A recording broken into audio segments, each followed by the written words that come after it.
At muling paalaala po, mga kapatid, hindi naman ibig sabihin gusto mo, yan ang tama, yan ang makakabuti sa'yo.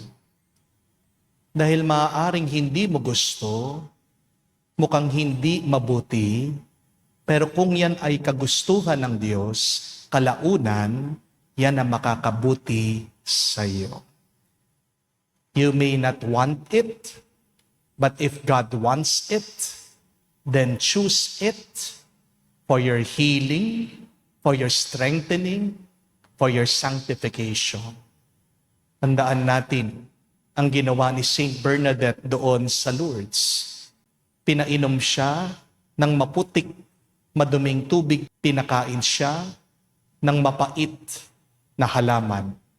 Pero dahil sa kanyang pagiging masunurin, nagkaroon ng himala, dun umapaw ang healing water, ang tubig na nagpapagaling doon sa Lourdes. There are 7,000 recorded medical healing there in Lourdes. Ganun po karami ang mga gumaling na.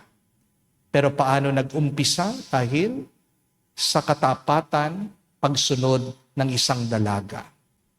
So your obedience brings forth a spring of blessing.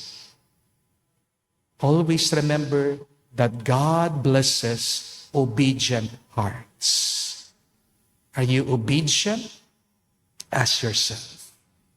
If you are not, ask for the grace of obedience and faithfulness to God, and you will always be blessed. Amen?